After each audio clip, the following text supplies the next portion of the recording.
Geçen hafta 3 tekne Beagle kanalının altını üstüne getirdikten sonra nihayet Ushuaia'ya ulaşmıştık.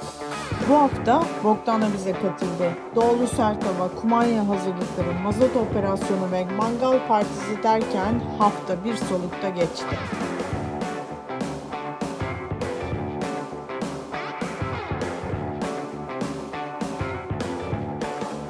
Biz tam zamanlı macera perestler, Başak ve Ömer. Teknede yaşamayı seviyoruz çünkü her sabah her şeyin mümkün olduğu yeni bir güne uyanıyoruz. Türkiye'den başlayıp Karayipler'de devam eden yolculuğumuzda teknemizi Panama'da karaya aldık ve Patagonya turu için Can Kaptan'ın yanına uçtuk. Uruguay'dan başlayacak seyahatimizde hedefimiz Cape Horn'a ulaşmak ve Şili kanallarından Pasifik Okyanusu'na çıkmak. Bize destek olmak için videolarımızı beğenmeyi ve yorum yapmayı ve kanalımıza abone olmayı unutmayın. Bogdana, take your own video. We are always making videos, as you know. Yes, welcome to Bogdana. I have to get used to it. You like your room? Yeah, really nice. This boat is pretty bigger than the other one. Yeah, much bigger, yeah. Yeah, you take your time. We are looking forward for your stories. Yeah. Oyuncaklarınız gelmiş. Of course. Ya hava soğuk deyip duruyoruz. Ama şeyi bilmiyoruz. Kaç derece tekneye her şeyi takmışız ama bir termometre takmamışız. Vay. Onu da eksik olmasın Bogdana'dan rica ettik. Bak görmüyor kameramda. Ve bir termometre aldı getirdi bize eksik olmasın. 2 RG modülü var. Yani baş üstünde ve kıç üstündeki hava sıcaklığını ayrı, içerideki hava sıcaklığını ayrı görebileceğiz. Abarttık mı? Yatağın oraya da koyacağım bir tane. Kendi yatağının oraya. Bundan sonra uyumak için yeterli herkes sıcaklık soruyor hava var soğukta diye. kaç derece? Biz de atıyoruz tutuyoruz. Deniz suyu sıcaklığını biliyoruz bir tek. Evet. Böyle iyi günler olsun medya modu. Bu arada bunları biz sorduk. Burada tax free mağazalar var. Acayip fiyatlar çektiler. At the end, how much did you pay for this media mod? So altogether it's 190. I also find memory cards. Okay, okay. Altogether it's 190 with this one. Yeah. Altogether and the It's memory super cards. cheap because Yes. sordum Only buna this one. $190. No, Only this I, one. I think it was 70. Yes. 80, And this about is 80. $450 here. Here. Unbelievable in a shore. Because it's a remote place around all of the world. And tax free. Remotest place. Tax free. Tax free. Yes. Tax free 400. Evet ama hiç esmemesi gereken olabilecek en kötü yerden doğudan esiyor. Maçasını koymamış tekne.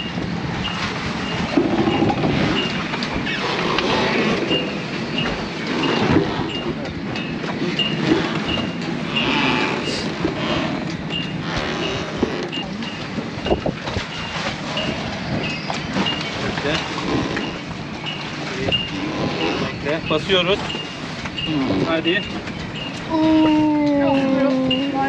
Bekle. Biraz sağanak durduğunda.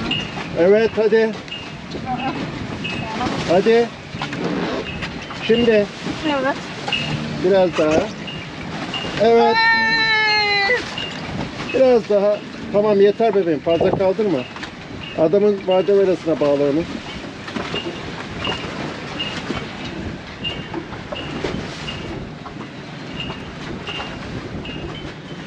İdare eder. Önemli.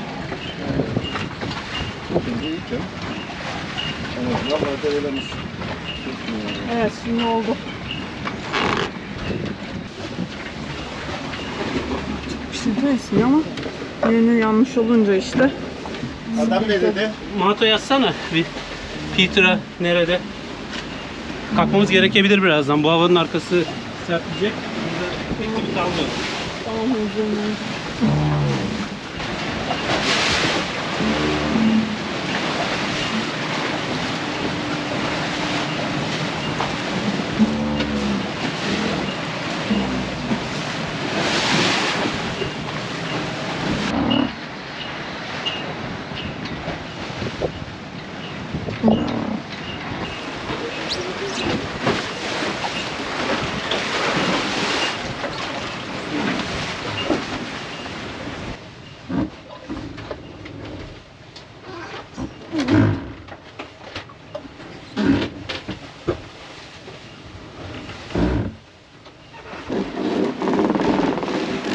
halatı nereye alacaksın? Sahile mi alacaksınız? Hayır, karşıda şamandıra var.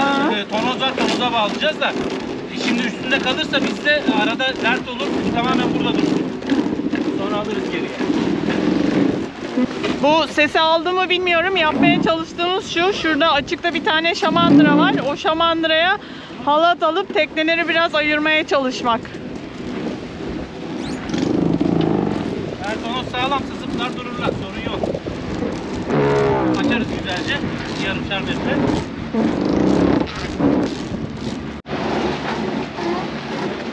Adam geldi bir kere de dolaşıyor yine. Lan!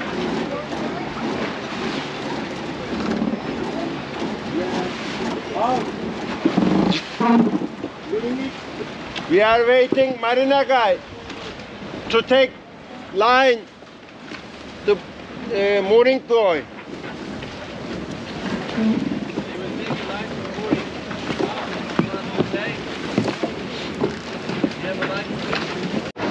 Ve Türkler halatı karadan götürmeye karar verdiler bot gelmeyince marinadan.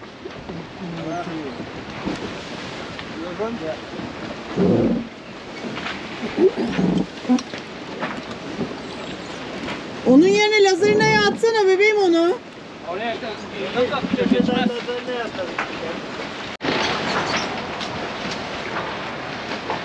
Ben şey söyleyeyim, ben bu iki kimler kaldırırım tek makineyle buradan ama Ha. Sonra ne olacak ya, bir şey yok. sıçrar. Tıkır tıkır gideriz de. Çıldırsın Peter sonra. Evet.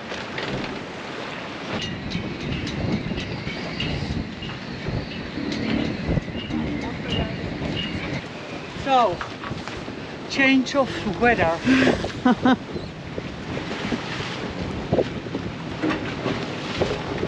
Was this what Peter was looking this morning? Yeah. So we are trying to take a line to the shore. Yeah. Okay. We also have very long lines, huh? Yeah, we passed the long line to your boat. Oh, Maybe you can go and help on jump if you need it. well, I go.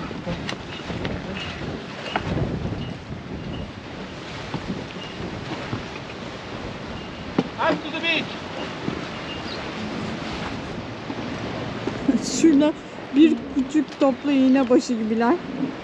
Hala da halatı atlatmaya çalışıyorlar. Orada teller var. Tellerin diğer tarafına geçirmeye çalışıyorlar şimdi. Bot nereye gitti? Gitti. Bu kadar mıymış botun servisi? Halatı karadan yürütünce tabii biraz fazlası oldu.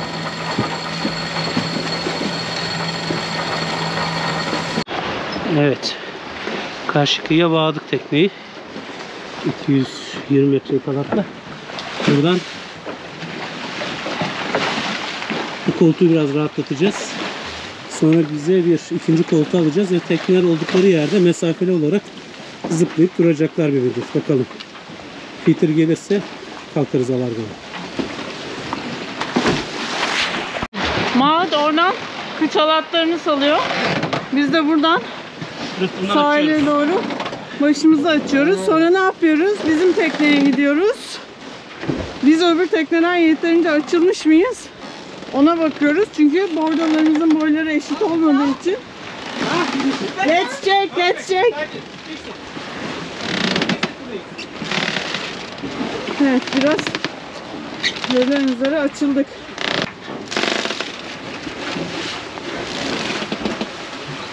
Bayağı açıldık.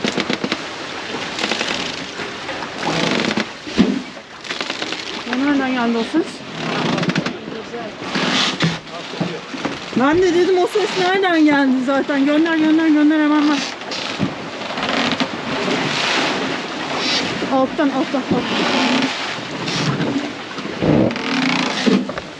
Hemen üstüne voltala. Çıkıyor. Voltala sen, ben buradan alacağım burayı. Voltala.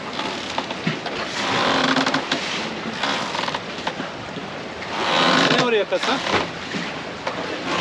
Oraya kasan ne yapıyor şimdi?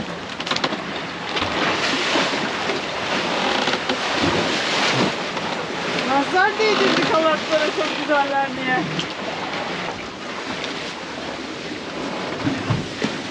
plan? Are we going to move? No. We decided not to. It's okay now. Half an hour before is we can go. We can escape. We can do Sen everything. tekneyi bırak git ya. Tam hava sakinleşti, rahatladık derken ne oldu? Beklediğimiz başımıza geldi. Şimdi bir tekne diyor ki içeri gireceğim. Onun için o halatın salınması gerekiyor. Göreve hazırım. Hadi canım hadi. Hadi canım. Hadi uçan karınca koş. Yeah. Nice. Nice, yeah.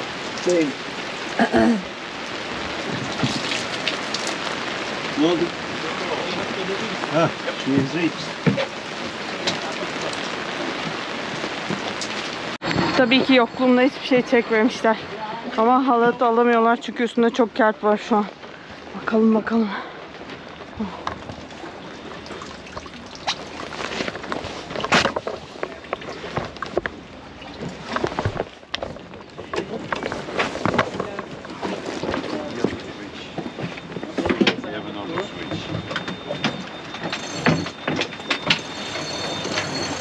No, you can use it. No problem. Topa takılmamıştır ya. Topa da takılmış can ha. Topu getiriyor. Hadi bakalım.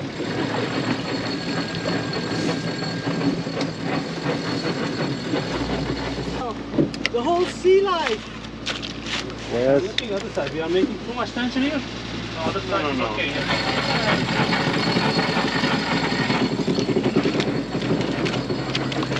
Ay kahramanım benim. Ne? Kert kahramanı oldun sen. Evet. The rain almost stopped. So.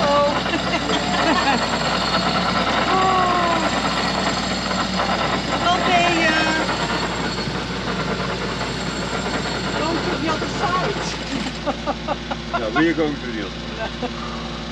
It's much more quiet there. He's waiting. Bu arada havanın hiç kararmıyor olması süper değil mi? Aslında şu an saat 8.30-9 falan. Gündüz gibi. Bir de karanlıkta yaptığımızı düşünsenize. O kelp mi var üstünde, ne var ne yok diye geldi kelplerden. Dead sea lion on board. Dead sea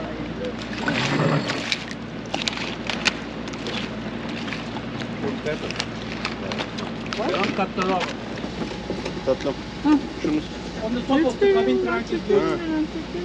Bir şey var benim, çalışıyorum ben. You're welcome. Here, some hair.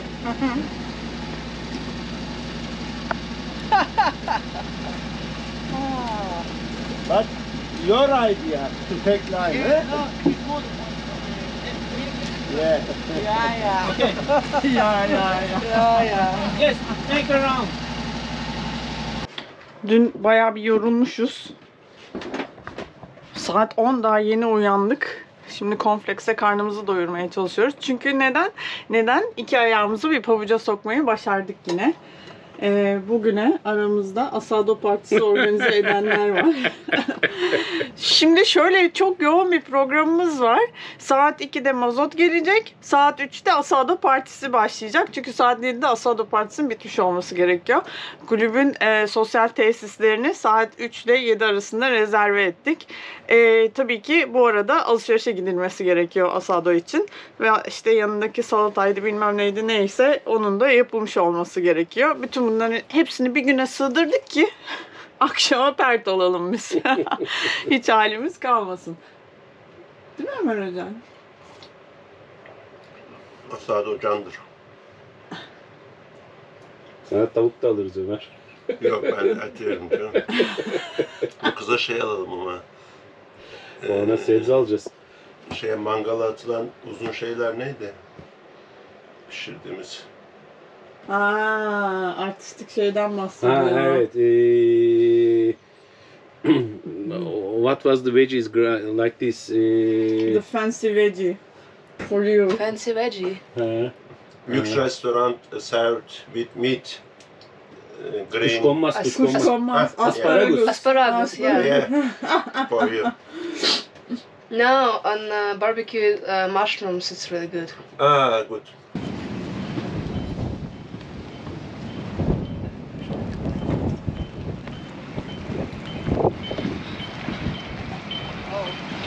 Ya.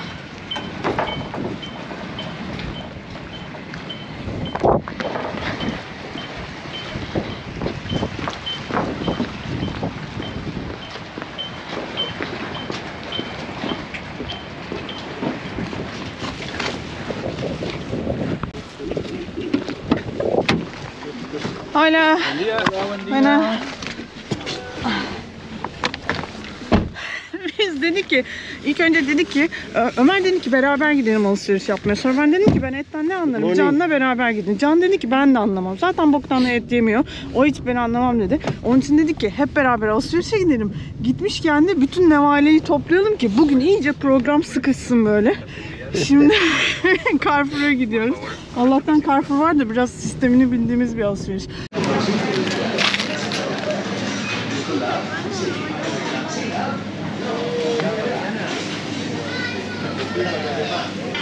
Bundan aldım bak.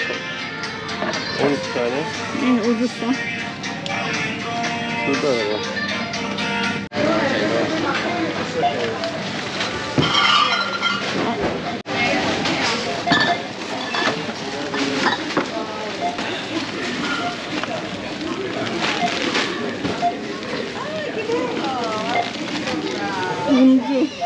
Uncular sizi.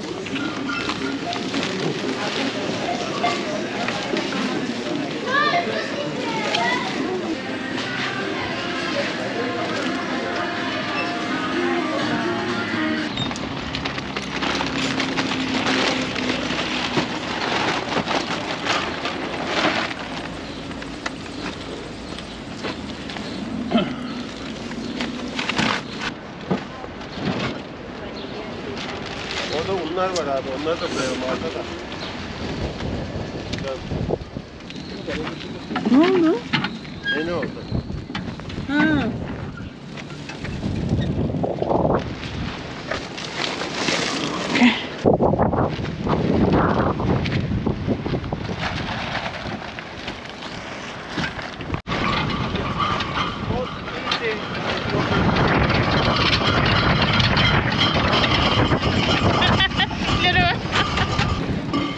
Ben de bizim tekneye geçeyim mi? Oraya koy şimdi güverteye.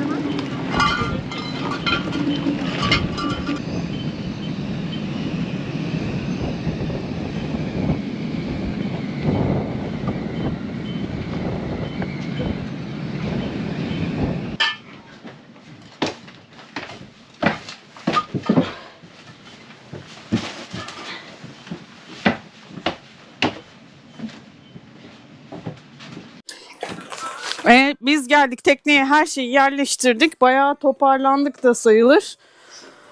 Mazot geldi. Şimdi bakalım operasyon nasıl olacak. Okey. Klik klik klik klik klik klik.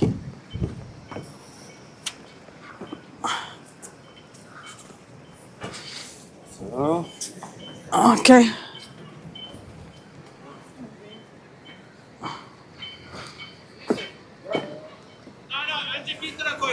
Öyle mi? Tabancayı çevirsenize.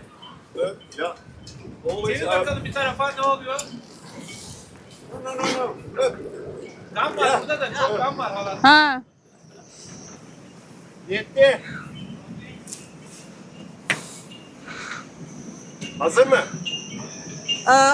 Ready? Yetti. Wait. Telsizle biri yanına gitsin diyorlardı ne olur ne olmaz diye. How beautiful marina it is. Ya. Ve bütün bunlar böyle hava 40, 50 falan eserken oluyor yani. Hiç durmasın hava. Nereden geliyor bu mazot şeyi? Bayağı bir setup yapmışlar. Araba orada. Burada bir tane boru varmış. Ha, parayı bu boruya ödedik biz. Okey. Adamlar arabadan buraya basıyorlar. Ta boruyla geliyor. Vay anasını sayın seyirciler. Geçemedim vallahi ben de öbür tarafa. Adam kalktı. Orada bir yerlere gitti. Ta arkada bir yerde araba. Biraz kaçak göçek ya bu işte onda burada. Öyle mi? Şu ayada o yüzden. Dizel demeyin diyor, manzara deyin diyor. Elma diyecekmişiz. Elma mı diyecek? Tamam elma elma oldu tersizde. Ha kadın onu diyordu. Tabii ya. Hatta ilk gün Elma. yemek yediğimiz öbür tarafı şey dedi ya, bunlar kaçak göçek iş yapıyorlar diye. Neyse alalım mazotumuzu da inşallah kaçak göçeğin içerisinde olmadığı şeyler doldurmayız kanka. Evet, mazot işini bugün halledemedik. Mazotçu geldi. Hortumu çektik ama muhtemelen pompada elektrik yoktu anladığım kadarıyla. Yarın tekrar geleceğim dedi, gitti. Şimdi Can pompayı topluyor. Tekrar.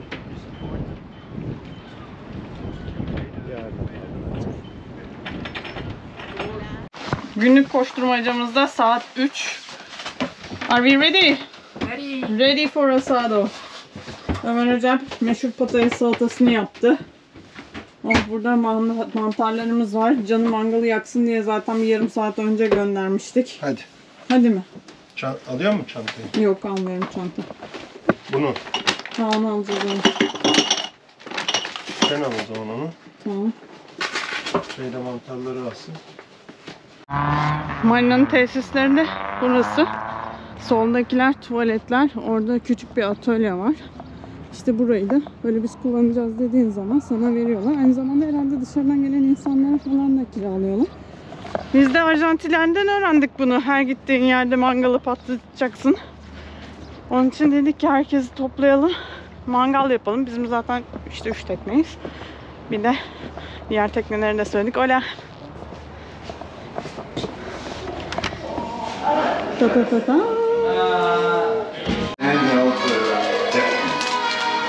Ya resmen bunlar profesyonel mangalcılar. Yat kulübün sosyal tesislerinin mangalları. Hemen öğrendik taktiği. Mangalın kenarında kömür yap, sonra altına. What do we have here? Peter? We have some quadrille. I can get you the coleta de quadrille, which is a nice piece. And it's kind of a Brazilian style. You cut it in steaks, and then you make the remoy pattern on it. And I don't know how this guy is called again, but this is his name style. And we have of course the farofa, Brazilian style.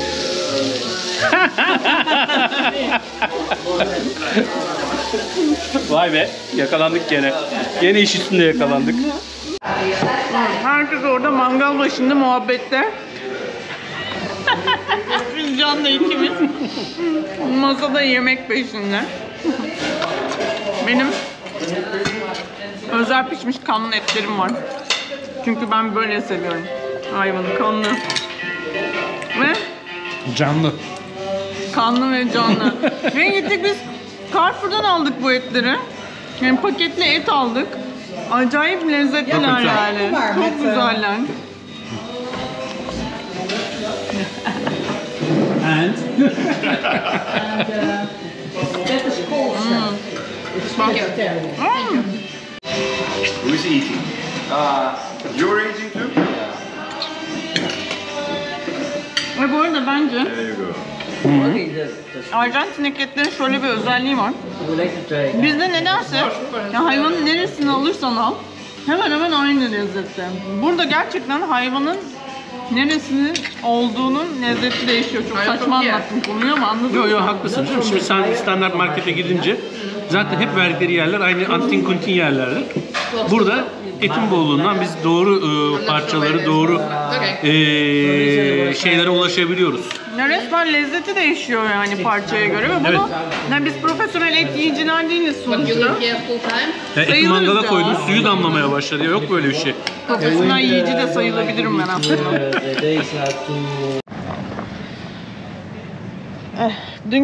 Dünkü mazot alma maceramız pompa çalışmıyor diye yarım kalmıştı. Sabah ulaşamadık ilk önce, sonra ulaştık ve saat 2 geldiler. Bugün pazar, mümkünse biz yarın da yola çıkmayı planlıyoruz artık. İyi oldu bugün gelebildikleri.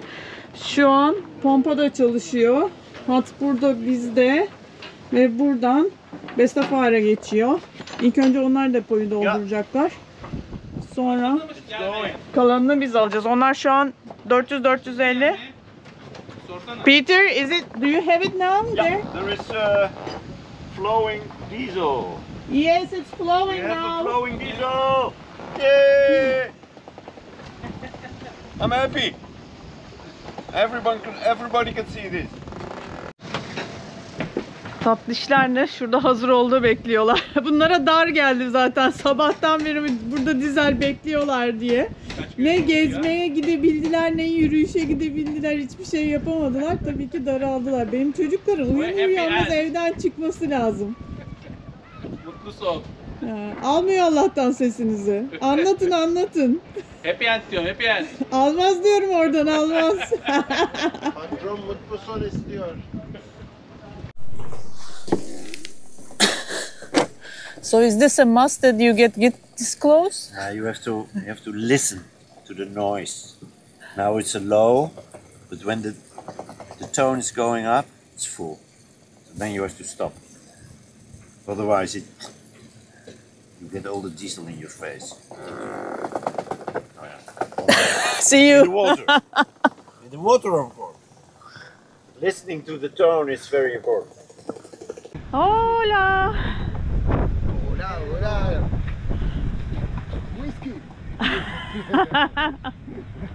Orada 500 litre tanka aktarmış, öbür tarafta 100 litre bırakmış zaten adam. Tamam canım. Bu arada adam dediğimizde ta şurada sahilde oradaki teknelerin arkasına bir yere çekmiş arabayı. Oradan buraya hat çekmişler teknelere mazot.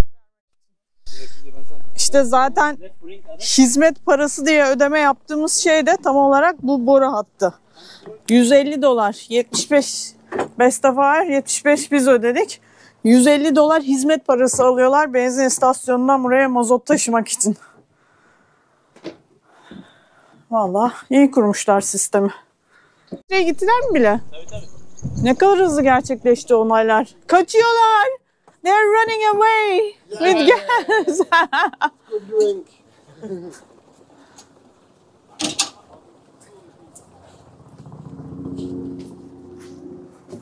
500 litre bitti. 100 litre iyi dolduruyor şimdi. Onu kullanmayacağız. Kullanmayacağız onu doldurmasın. Neden doldurmasın? Doldurmasın, kullanmayacağız onu. İhtiyaç kalmadı. İhtiyaç Stefan doldu. kalmadı, doldurmuyoruz. Stefanlarınki de doldu. Bebeğim parası ödenmiş 100 litre daha yok mu burada? Hayır, yok. Yok, sadece 1 ton parası ödenmiş var. Ha okey söylüyorum o zaman. Evet. Söyle doldurmasın. Bitti, doldu bütün tanklar. Hadi kalk gidelim Can. Nereye? Mazotu da aldık. Ha, evet. Mazotu da aldık. Hadi çözün halatları. Dolaşırız artık. canım şey yapalım. Halatları çöz dedim ya. Ya ne halatları sökeceğim. Şu ellerime baksana sen benim ya. Allah 100 liraya alırmış ama. Alır mıymış? Ne kadar var bakayım. Mavinin neresinde? Mavinin başında. Mavinin başında. Arkada 30 litrede kırmızı bidon var. Adam neyse siktir et. Boşver. Bu arada o kolu boşlamalara dikkat etmek lazım. Yani kayıttasın. Allah'tan montaj diye bir şey var. Ben sizin orijinal hallerinizi koysam var ya 2 takipçiniz kalmaz yemin ediyorum. Ya bizim mi takipçiler? Allah'tan Senin takipçilerin. seviyorum. Sanki bizim takipçiler ha.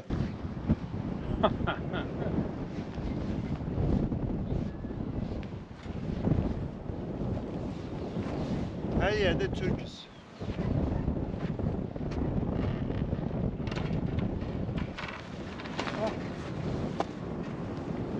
Yardımcı olayım mı?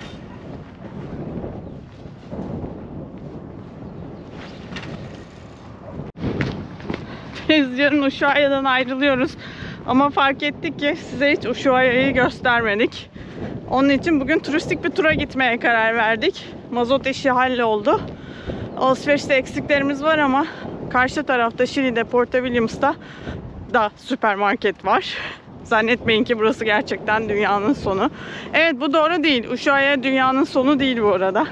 Dünyanın sonundaki yerleşim değil. Tamamen bir turizm harikası bu cümle. Puerto Williams'ta değil hatta. Velhasıl şimdi sizi Ushuaia'da gezdireceğiz. Çok da gezecek bir şey yok açıkçası. Bayağı turistik. Ama işte biz böyle Arjantin'in sokaklarında yürüyüşe kapalı sokaklara böyle giriyoruz, çıkıyoruz. Tellerin üstünden atlıyoruz. Koskoca adamlar. Bizimkiler utanmıyorlar. Nerede? Kadınlar yapmıyor yani. Su alçaksa taşlardan yürüyoruz, yoksa tellerden geçiyoruz. Ushuaia'nın manzarası gerçekten çok güzel.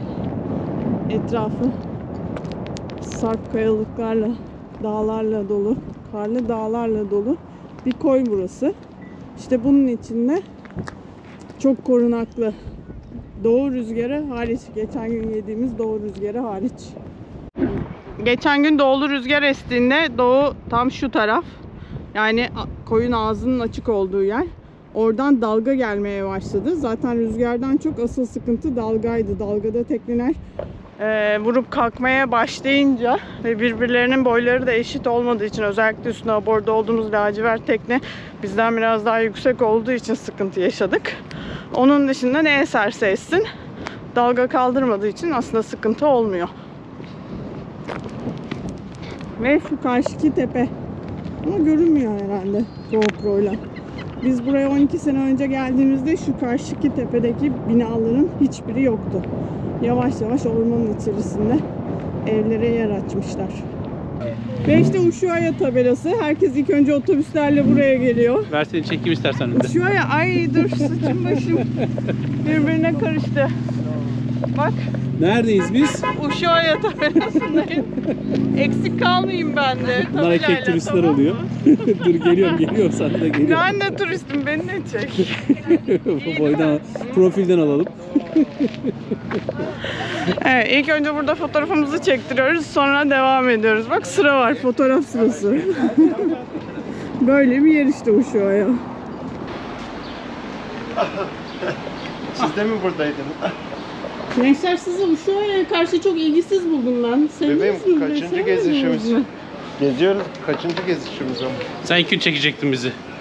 Niye o zaman Heyecanlıydık tabii ki ya. Son bir yemek yiyeceğiz beraber. Çünkü biz buradan ayrılınca büyük ihtimalle bir daha Bestefar ve Lazarina ekibiyle bir araya gelemeyeceğiz. Bestefar'ın misafirleri geliyor. Onlar 2 hafta buralardalar. Lazarina da Christmas için memlekete gidiyor. Ve Aralık sonunda geri dönecek. Bu da son yemeğimiz. Şu köşede bir yemek yedik. Nasıldı bu köşedeki yemek? Kimin de zevk biz girdik oraya? Farkında değilim. Peter değil mi? Hollandalı renklere aldandı. Neyse. Yapacak bir şey yok. Korkunçtu değil mi? Yaya geçinden geçiyoruz arkadaş. Olsun ama durmayacaktı galiba. Evet. Ben de bir an şüphe ettim gerçekten. Servis baya kötüydü. Sadece bir tane garson vardı ama kocaman bir restorandı. Ve herhalde değil, net Arjantin'de yediğimiz en kötü eti yedik. Kesilmiyor, etmiyor. Sen et yemedin, doğru, sen kalamar yedin ama bizim etler bayağı kötüydü. Hatta Ömer, ben bir tavuk yiyeyim dedi bir ara. Ben dedim ne tavuğu? Hemen müdahale ettim, karıştım. Sonra karıştırma pişman oldum. Keşke ben de tavuk söyleseydim dedim. Çünkü tavuğu o kadar kötü pişiremezlerdi Davuk. yani. Davuk. Davukcuğum. Ne yiyorsun? Tatlı. Dulce de leche. Hah bak işte restoranda. Şimdi bu bizim Sant'Olio'dan daha büyük değil mesela yani. Kesinlikle. Bizim yediğimiz bunun aynıydı. Bu şimdi biraz suda olduğu için. Ne kadarmış? 3 büyük, Gelin bakalım. bir küçük. Ne? 130 dolar. Chica hem de. Küçük Sant'Olio. Ortası 160 dolar. Büyüğü 175 dolar. Arttırıyorum şeklinde yani. Evet. Evet, biz bunu daha çok anlatırız arkadaşlar. Yaşlanınca Ama bak falan, mesela biz bu- gençken diye. pişirip denize attıklarımız da var. Demek değişik pişiriyorlar burada. Olmuş. Onu aramızda kalmış. Evet. Unutulacak bir andı. Neyse. Videoyu montajlarken tekrar değerlendireceğim. Unutup unutmayacağımı. Burada da var bak. Ha, şunu gördükten sonra hayatta da bu restoranda oturup yemezsin. Yazık. Evet. Ya biz hayvanın boynuna sarılmıştık resmen ya. Kucağımızda oturttuk hayvanı pişirinceye kadar. Şu hale bak. Hadi bak. Şimdi nereye getirdin beni kuzum? Aynı yere. Aynı yeri göstermedik ki biz hiç. Ha. Ne zamandan beri aynı yer burası? 12 senedir. O zaman ben tuvaletin girişindeki falan şeyler vardı ya. Erkek kadın şeyleri. Kıyafetler asmışlar ya.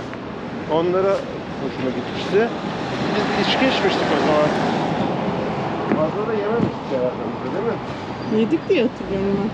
Vallahi hiç hatırlamıyorum ben yediğimizi. Ama eski dükkana gibi yani. Baksana eski dükkana gibi. Çok hoşuma gitti yani.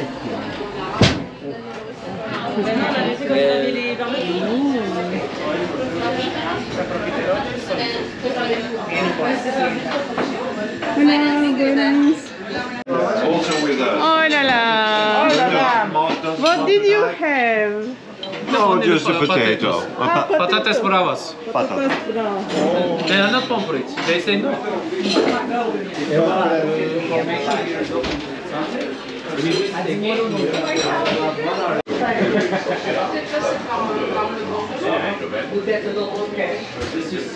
Bu arada geçen gün buraya geldiğimizde acayip bir şey keşfettik.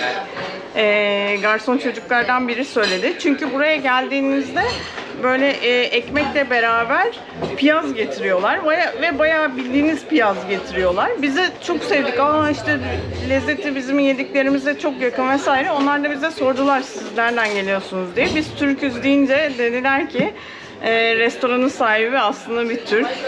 Salamon. Jose Salamon. Türkiye'den Arjantin'e gelmişler. O zamandan beri de bu restoranı işletiyorlarmış. Ben de buraya notumuzu koydum. Biz 12 sene önce geldiğimizde burada böyle bir köşe yoktu bu arada. Arjantin'den de yırttık. Çıkıyorduk biz bugün ama çıkamadık. Çünkü daha yeni geldi sahil güvenlik. Sabahtan beri, 9'dan beri bu işlerin peşindeyiz. Şu an saat 6. Ay her neyse. Sen gir. Don't do it. Yeah. It's It's already open. really. Yeah, he already tasted it. Yeah. Hello, the whiskey party. Yeah. The last. What are you cooking? Oh, it's just some meat just with a Turkish something- köfte. Turkish Yeah, Köfte, yeah, yeah. We found a little bag with Turkish köfte. Yeah. So, with you in mind, yeah. She will eat and then come. Okay. Because she was hungry. Also, she's not drinking alcohol. And not Oh. enjoying like old ones like us. That will be a problem for her, huh? The She next will month. Yeah. Okay, well, we hope we meet again. Yeah, somewhere. The ocean somewhere is not big enough for the sailors. Exactly. Make sure. Yeah. When did you start sailing? How did it happen? Well, my father is a sailor, so Yeah. he like.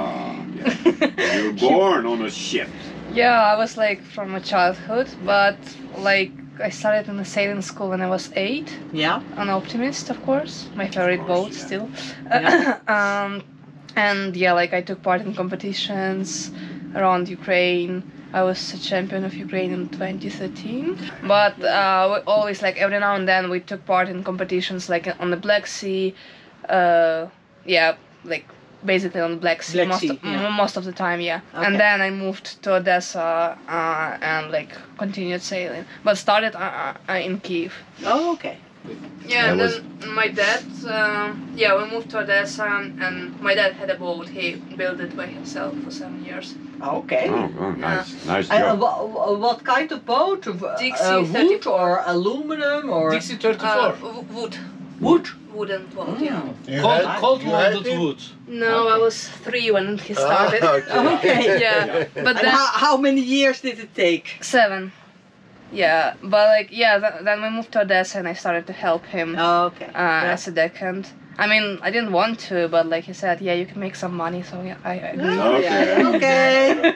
Yeah, that was my motivation. Yeah. And then I got my license as soon as I got 18, and then I organized a Turkish a boat tour to Turkey, Okay.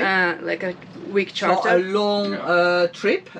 No, Just not on the across the boat, Black Sea. not on the Oh. boat, just a week How charter. many miles is that? I don't know. I don't It's a know. lot. It's a lot. Yeah, I think A couple so. of days How many? for sure. Yes. Yeah, we started in Gojek and then Oludenis. Yeah, like up to Oludenis and then came back Fethi to area is the Gojek. local base area. Okay. Yeah, really amazing, nice. Yeah, is it Yeah. nice sailing there? Yeah, amazing. Because Turkey's we really don't beautiful. know the area, not No. at all. Oh, Yeah. it's Yeah, is it? paradise, Yeah, it's, paradise. okay. Yeah, I wanted to continue with like the boat tours around the world, Yeah. but in the winter the war had started Okay. and kind of ruined my plans. But that's how I left Ukraine. Yeah. Yeah. Yeah. Yeah. And is your family still living there or not? My parents are in Ukraine and my brother is in England now Okay. with my grandparents. Where do they live? Odessa? Still? My Kiev? parents, yes. Yeah. Oh, in Odessa. in Okay.